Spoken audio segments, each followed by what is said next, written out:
Well, thank you so much for joining us today. My name is Jen Parsons, and I am the Civic Science Fellow. So I work alongside the public engagement team here at APS.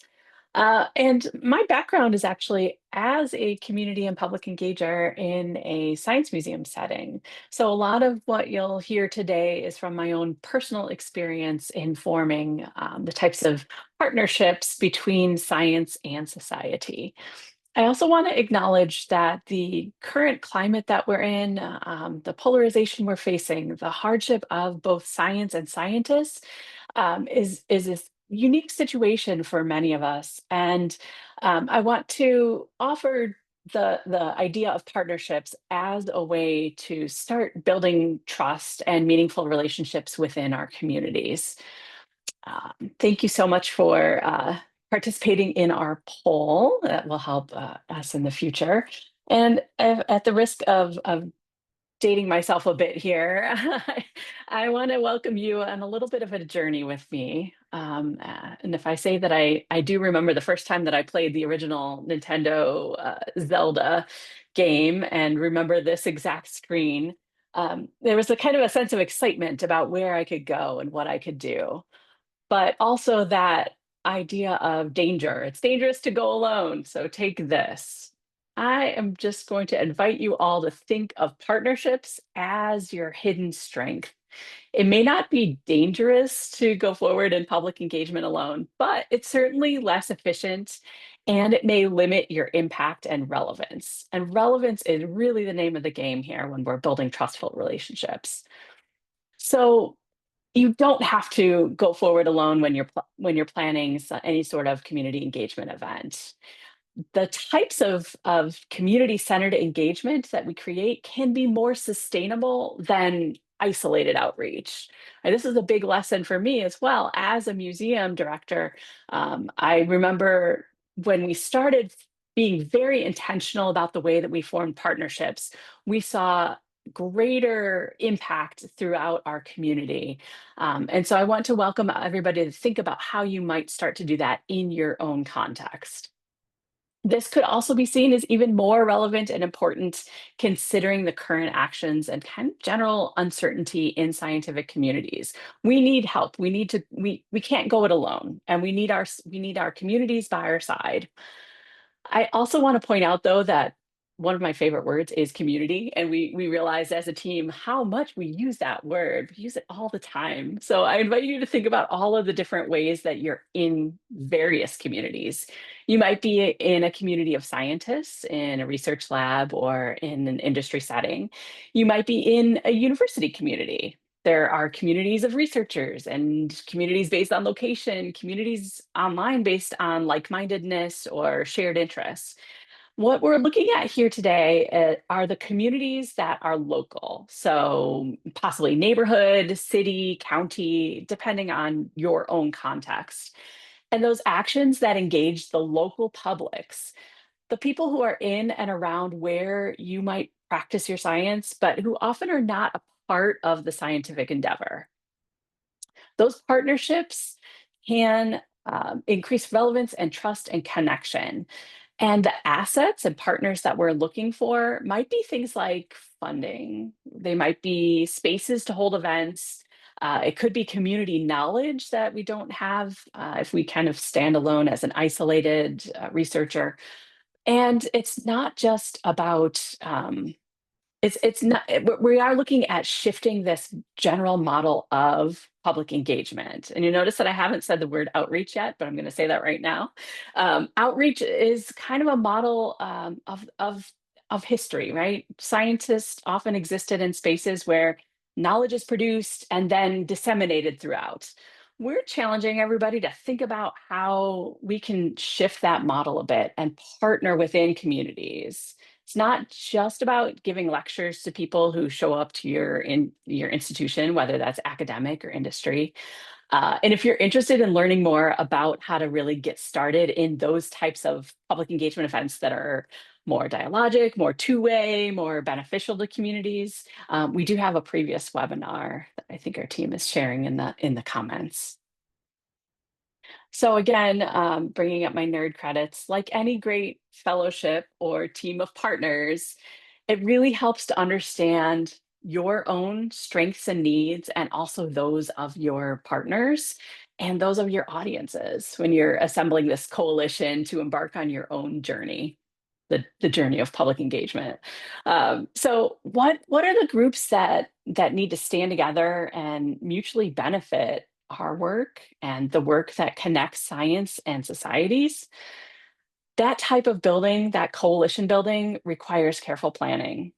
So when I am talking about kind of mapping this out, whether it's through a spreadsheet or through kind of a visual map, this work can actually help you plan those specific events and activities, but hopefully it can also help you think about what makes those more sustainable and long-term and better connects the research and science and practice that you do to people in your community who benefit and their own lived experiences and knowledge that they have.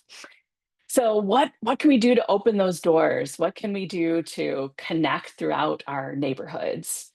We're going to start by visualizing who's going to travel along on that journey with us.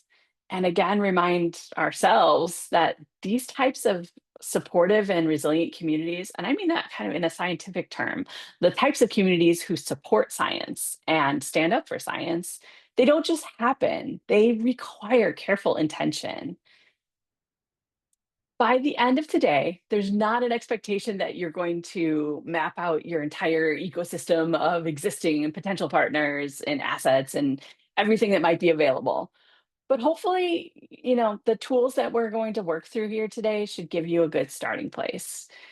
Think about like a target of about 4 to 5 that we get written down today. And then you can expand that in your own time, within your own teams, and with the partners that you make. So by the end of the session, hopefully you'll be identifying existing collaborators and assets, even if you never thought to write them down before. You'll also be able to target potential partners and this particular part who are aligned with your goals and connected to your audiences. So as you're planning your own goals, we're going to think carefully about what the other goals and values of our partners and audiences might be. At the end, hopefully you'll be comfortable and a little bit more confident in possibly drafting some outreach messages and committing to that one next step. A lot of times when we attend conferences or workshops or webinars, it's kind of like you get some useful information perhaps, but maybe are not committed to what comes next. I hope to kind of challenge you by the end to think about what those next steps are and make that really concrete so that when you're ready, you can be reaching out and you know where to go to get the tools and the support that you need. Whenever we do any sort of public engagement planning, a lot of times we think about introducing frameworks and tools and help with establishing these things. But we also like to foreground that with reiterating this basic need to move away from a deficit mindset towards more asset based models. And in this particular context, that might look like perhaps as an isolated researcher, scientist, or even community partner, nonprofit leader, I myself have had these events before, right? No one understands what I'm trying to do. No one understands the physics. Nobody here understands the science. We have to start from scratch. We have to build this all. They're not getting enough in the schools. We need to be able to, accomplish everything. No one shows up to my well-planned events, right? I've definitely had those experiences in the past. So let's think a little bit more thoroughly about what other approaches that we can do and think more about maybe the strengths that already exist in your community and the ways that physics and physics research and scientific research can support those strengths. So who's already doing the great work in our community? How can those tools and mindsets and benefits that we find in science and scientific research connect with the broader society? Who should we be listening to, and how can we add something that is relevant? As we approach this, and right before we are gonna start mapping and using a tool to think through this process, but I also want to push everybody to think about who's left out of these relationships in the past. People, organizations, and communities who may not have been connected to the physics or scientific research or may not be a member within these communities yet. How can we make sure that what we're building is equitable and trustworthy? We need to think about how we reciprocate in these relationships and how it should be mutually beneficial for both partners or multiple.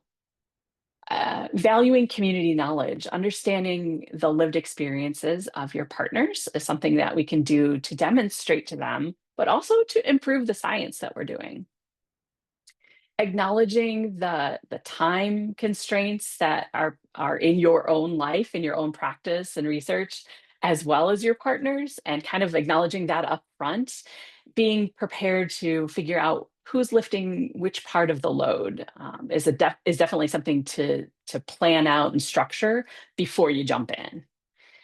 And then perhaps after you've met with your partner and can think through this process of how you want to proceed, always think about, can we share the decision making in this process? If you can't, if you found that it didn't really work, you didn't vibe with the partner, your values were not aligned, your goals were out of alignment, it may not be the right fit, and that's okay. It's important to kind of make those decisions before we proceed so that not only this one project is successful, but that it can be a more sustained partnership in time. And then this last idea of grounding in our overlapping interests and aligned goals and the values that you hold. A lot of partnerships are very, or a lot of partners are very upfront about their own mission and vision and values, particularly if you're working with nonprofits. There's some easy ways to find those. And so it's good to review that before you get started so that you know what to expect. As we envision this intentional future, I also want to offer some maybe like little thoughts to brainstorm or unexplored territories in where partnerships can lead you. And again, a lot of this comes from my own experience as both a museum leader, but also an academic researcher in a more academic setting. Depending on collaborations, 4-H programs have some really robust STEM programs, and you might end up doing physics at a county fair, right? In the US, we have a lot of county and state fairs, as well as street fairs, international festivals. Summertime is prime for a lot of those street festivals, and um, partnering with cultural groups is a wonderful way to find the ways that science impacts people's lives. I really enjoyed working with all of the scouting groups whenever we were able to, and they are so often a really enthusiastic partner because the benefits to everybody are really well established, and they have great processes to lay out so that everybody knows what to expect from the beginning.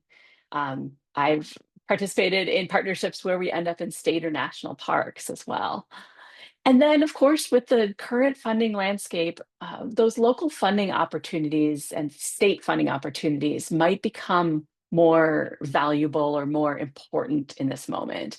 So, thinking through what kind of state funding or regional foundations exist, and who might be a good partner to fit with those situations. So I'm going to walk through a couple of different ways that you could approach this. A lot may depend on your own context.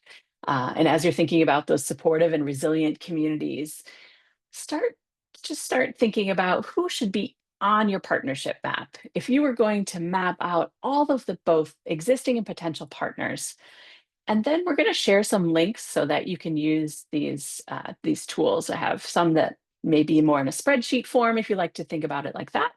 Some I have in a circle mapping form, and I'm going to walk you through them before we share all of the links so that we can make sure our technology is ready to go. So I have Google Sheets so that you can use a spreadsheet. I have Google Slides with a more visual approach. If anybody has their own Canva account and is interested in making a partnership map, perhaps to share with leadership or to share with potential partners, we have Canva templates. I have a PDF, and last but not least, sometimes it's just as good to have a piece of paper nearby that you can draw your own map on it. So um, if anybody needs a chance to grab a blank sheet of paper, you're welcome to do that. On the spreadsheet, and when we get around to sharing this, we'll have a space for you to put potential partners' names. I have categories for this. Are they or is it somebody that you know? Is it a person, institution, funding resource, space? There's a lot of different categories that's in a drop-down menu for you. This section where it talks about inner, middle, or outer might be a little bit confusing right now. We're going to get to that in a second. When you see it visually, it makes more sense. And then thinking through what goals you have, both for your own self, for your goals, if perhaps it's funding related, perhaps you have a grant that has specific goals that need to be met, or maybe you have personal goals that you'd like to meet. Making sure that those are aligned with your community partner is something that can set you up for success. I also have available some different columns here to put in if you like more of a project management kind of approach here, putting the contact person, email, and then giving you a space to, if you want to note that you've made the initial outreach. We also have a space for next steps. And again, once you have these tools, you're welcome to edit them however you'd like. You can add columns, you can add whatever you would like to it. This is just kind of a place to start. The next tool that we have available is an actual mapping tool that's more of a visual. And I want to just walk through real quick. Like I mentioned on the spreadsheet, we have the inner, middle, and outer rings of this. I do want to say that this is an important thing when we're thinking about making sure that those relationships are really equitable and that we approach partners with humility. The center of this, it's marked you, but that's just because that's where the partnerships are emanating from, right? This is where you're kind of creating the map around yourself so that you know where to proceed. I want to emphasize that the relationships don't center around us either as scientists. It doesn't center around one person. Ideally, in a working ecosystem, there's not really one central figure, right? Everything has multiple flows and multiple layers. And so it's wonderful that we can start with ourselves just to think about where those relationships are emanating from. But we also want to think about who else is involved here. So this inner ring, if you want to mark down any of your direct connections yet, they may be people that you have partnered with already. They may not, but it's people that you know, like you can email, you can phone them, you can text them, you can reach out to them. This middle circle is more of the I know of this institution. I'm not quite connected yet. Maybe my colleague is. Maybe my child has participated in STEM programming here. Maybe it's even somebody that you are connected with through university or through industry. Whatever your context is, that's going to have a lot of power over what this looks like in the end. And then this outer ring, I think of us as really a place for growth. Sometimes it helps me to map out these kind of partners or assets and to think about here's who I want to move more towards the center, but I need to see where they are right now. So our outer ring is really, these are unknown, they're unexplored, but I really am interested in what they're doing. I want to know if our values meet and I want to know if our goals are aligned. So as you're approaching this, again, I want to call back like the basics of public engagement planning, right? Many of you may have participated in some of our Juniper, that's the Joint Network for Informal Physics Education and Research, some of our programming in the past. And there's always an emphasis on when you get started, either planning any sort of public engagement or science communication, and really knowing your own, what are the current engagement goals? Who are your audiences? And again, with partnerships, it's good to know those things. I also want to encourage everybody to think about the lived experiences and identities that you hold that might connect you to others. So, you may be a first generation college student. That may be an identity that you hold that can help connect you to that particular group of students. Or if you belong to a cultural community, if you have a hobby, maybe you're a master gardener, that would be a fantastic place to have a scientific connection and community and really impact society in a positive way. Maybe you coach or know the coach of your child's soccer team, right? There's a big push here to think about the trustworthy connections that we can make and understand what those various audiences are and what their goals are. So, knowing who is working within this ecosystem of partnerships and identifying who has similar audiences and aligned goals is a fantastic way to get you set up for success. Putting these known inner direct connections right here, I've started to list maybe the most obvious partners. People you've collaborated with in the past. Who's offering community programming in your neighborhood? What libraries are present, community centers, who already does STEM programming? Maybe you have colleagues who volunteer with nonprofits. Maybe you volunteer with nonprofits, and maybe those nonprofits already do STEM programming. Maybe they're interested in offering some sort of connections with science there, and community partnerships that, and perhaps your university or industry has a branch or it has an office that really seeks to connect those partnerships within your region. At our local university in my town, we have a community engagement office that was fantastic in really supporting both the scientists who wanted to bring their students along to engage with our community as a museum director, and we were aligned in our goals, and we decided to move forward with some of those partnerships. I also encourage everybody, some of my favorite people in the world are librarians. And if you don't know your local librarian, I encourage you to go and meet with your local librarian. They are a wealth of information and they are really a community connector. Sometimes brainstorm sessions with somebody like a community leader or a librarian can bring up ideas that you may have not have thought about. So when we get to this middle level, these are maybe just some examples or questions to get you thinking about who you may not have thought about before. For instance, there may be advocacy groups. We have a teen climate action group in my community. Agricultural groups have some really strong ties with scientific researchers, and that's a natural fit often. Local groups might be interested in STEM topics, whether it's through a book club or Scouts 4-H again, community groups and businesses.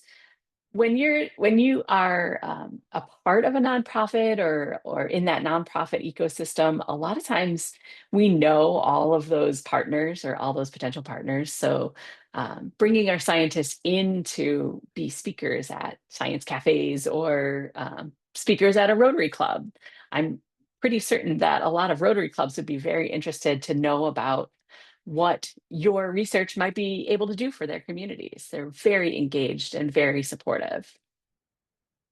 And then other businesses maybe that are in your region. Again, from my own personal experience, we often partnered with a solar company, both promote to promote the science that went into the development of their solar panels, and also to connect students with ideas about future careers that were in STEM.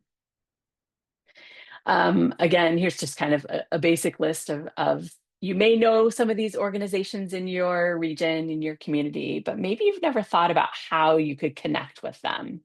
And that's what we're here to do today, is to think more deeply about those connections. All right, that last outer ring, the unknown, we're moving into the exploration, right? So, who are the trusted organizations in your community that you don't have a connection with yet, but you want to? Who do you want to be involved with?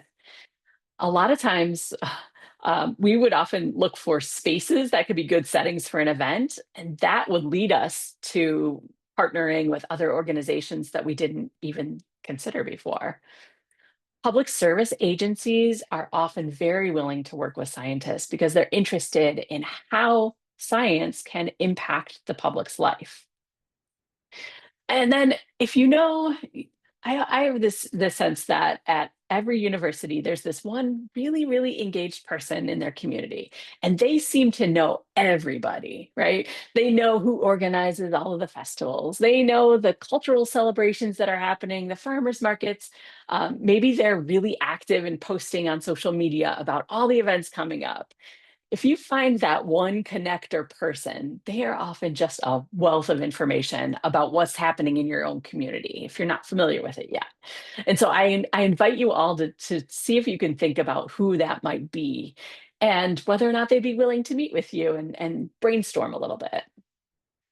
We also found a lot of traction in media outlets that were interested in science stories, but the thing that really got them excited about the science that we were doing in our community was the partnerships between multiple organizations. Whenever we had a big project that had lots of partners involved, they were there. They were there to cover it. So that's another avenue to explore if you haven't yet. And then as somebody with an arts background, I was a music teacher for years. I want to encourage everybody to think a little bit further outside of the box. Do you have a poet laureate in your community? Because I do in my little town. We have a poet laureate. Do you have storytellers? Do you have artists that might be interested in partnering with you or working together on a project? Again, at the risk of aging myself a bit too much, I do recall playing a lot of Carmen Sandiego as a kid and loved that aspect of sleuthing, of figuring out and putting all of the pieces together to solve a problem. So if you're still stuck, here's just some of my even further outside of the box ideas or ways to move forward in this. If you're really stuck, you need to have that pathway forward. You're sitting there at the end of this session and you're committing to your next step. Think about maybe actually going on like physical recon mission, right? You can visit science centers and libraries and you can visit different organizations in your community and just ask. A lot of times they are looking for speakers or they're looking for people to host discussions in their organizations. Institutional infrastructure can be really powerful within communities, and sometimes it just takes asking somebody in that infrastructure.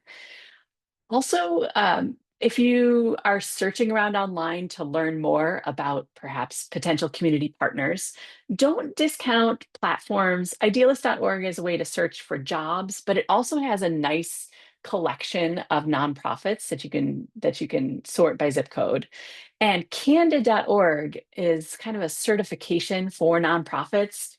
So they have a lot of information on that site. It's not always up to date, but hopefully if the nonprofit is active in your community, there's often contact information, there's often tax information on there, and you can glean a lot from those websites that are sorted into your local community. I also was just really excited to work with our local NPR affiliate when I was a museum director because we had very aligned goals. And that's a place that as a museum director, when I first started, I never thought about it until we actually started running into each other at the different festivals and events and decided to partner up. And the Eventbrite offers a lot of community events that are happening. So do a search on there and see who's running those events. We've got a local farmers market. There's often farmers market searches that you can do. Show up, show up and make your spaces, show up and these spaces where these potential partnerships could happen and just start asking questions. And there's a few more ideas for you there. We don't always often see where the science could be happening, but there's a lot of possibility, a lot of untapped potential. So we are going to take about eight to 10 minutes, I guess. We'll have enough time for about 8 to 10 minutes to fill out your own map.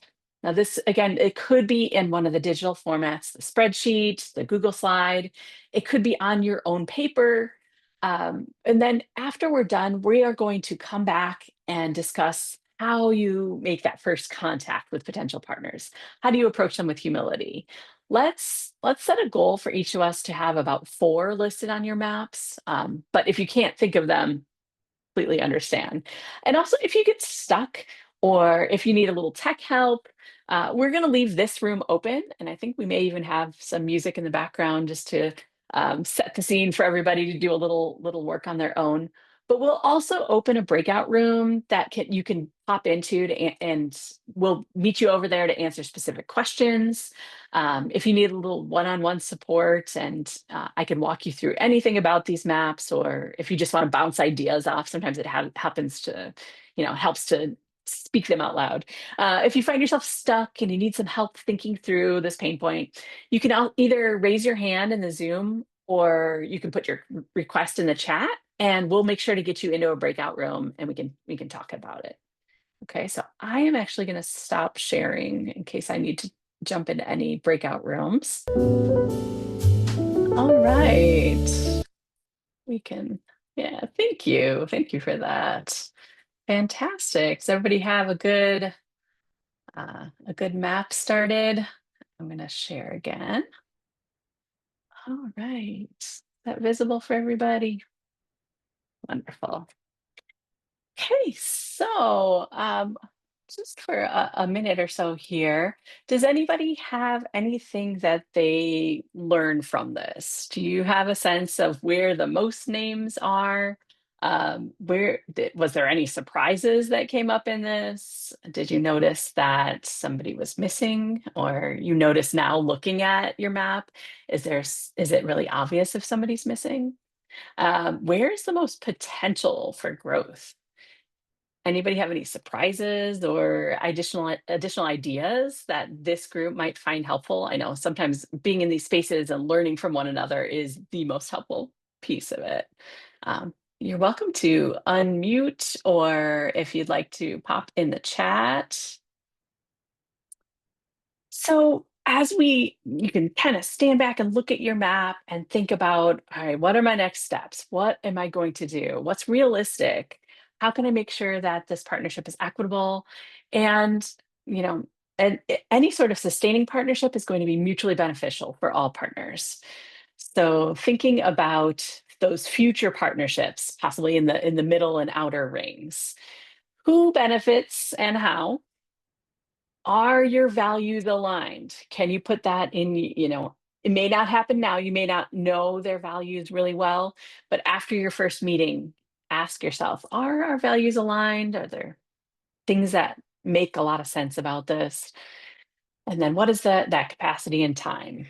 What is going to be defined in our, if you create a memorandum of understanding in this partnership or some kind of contract, what is clearly defined for each partner?